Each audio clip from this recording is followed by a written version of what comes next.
Hello everybody. So welcome to our channel. This is the first video in a series of videos that we're going to post on this channel.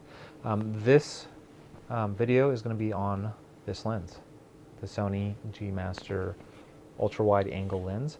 It is a 14mm lens, meaning it is ultra wide, and it has a aperture of 1.8, meaning it is very, very good at pulling in light because the aperture is so big, which gives you a bunch of really, really cool things, basically.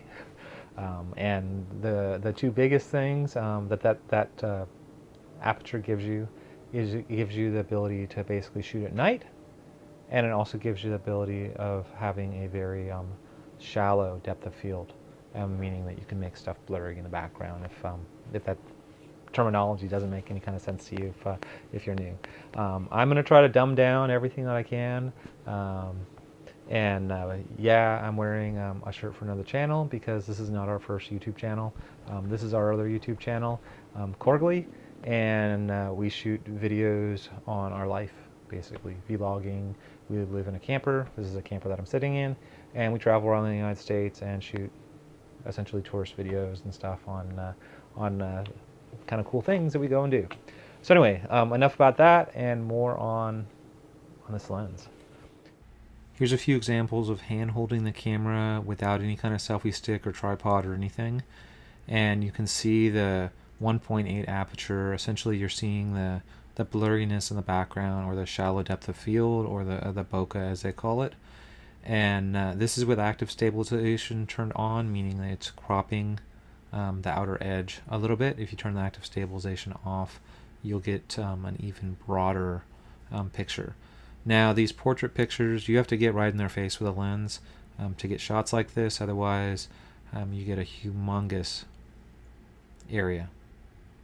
And as you can see, even with other subjects like my dog for instance, we are getting a fantastic amount of depth of field. You can see this subject just basically popping out from the background.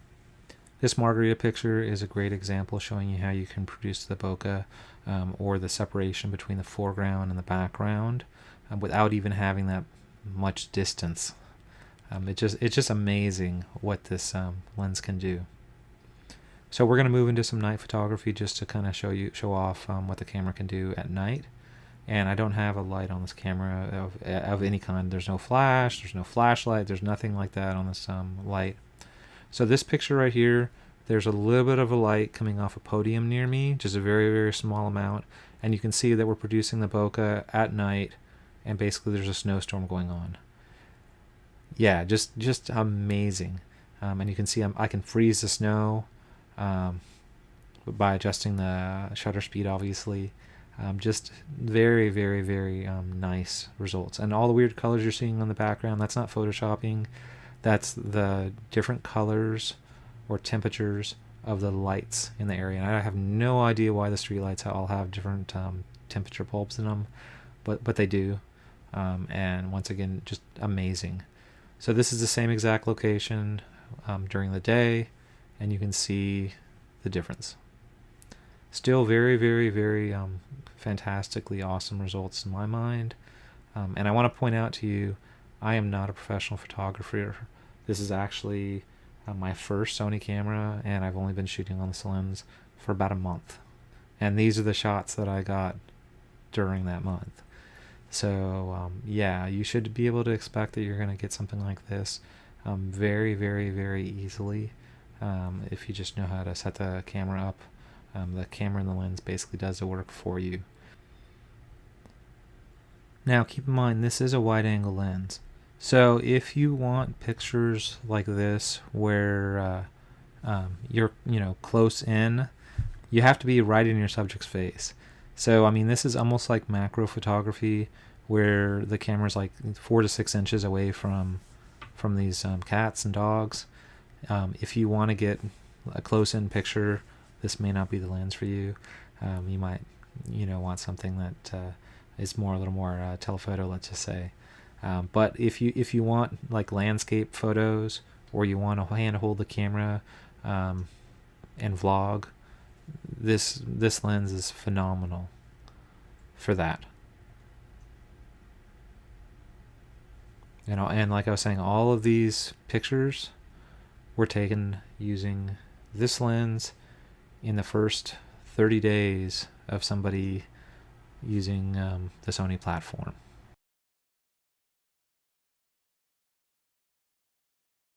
This lens is very small in the world of like Sony lenses. It is a very big lens compared to smaller cameras, but it's actually pretty small. If you compare this to probably at least half of the other lenses out there in the Sony world that are GMaster lenses, they're these big kind of Canon-looking lenses. So this is a very small lens. But this lens is very, wide because of the aperture, obviously. This is a GMaster lens, and what the GMaster means is basically it's Sony's highest in lens, and you can tell it's a GMaster because it has like the little G on the side of it in red. If you didn't know how to tell one apart, the front of the lens is rounded to make it ultra wide. So the first thing that you might be wondering is how do you put a ND filter on this lens? And the ND filter is basically like sunglasses for your lens, and basically you can put this humongous steel on the front of it, which we don't do and we're not going to do, and I'll do another video on this.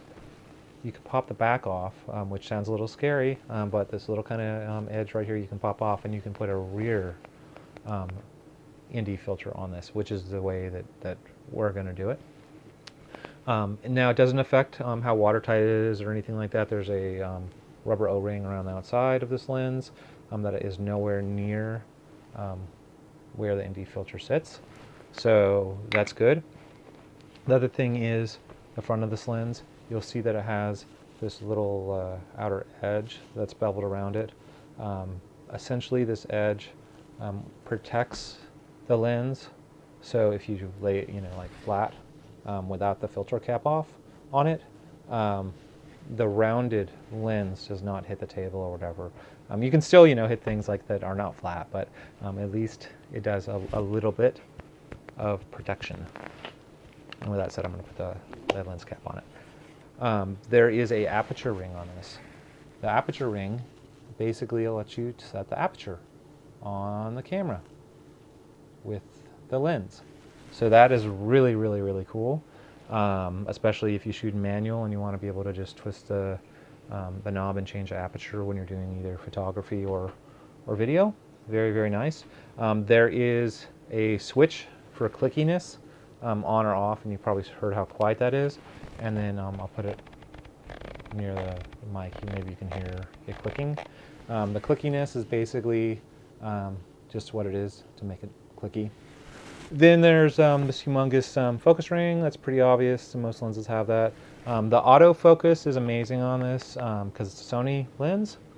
However, we do use manual focus a lot, mainly because I really want to, like, when I do photography, know exactly what it's focused on, and the autofocus sometimes will just focus on the nearest item or focus on a person, and I don't want to be focused on that. I would rather be focused on something else. So yes, autofocus is good if you have it set up properly, but manual focus is good too when you want to manually focus.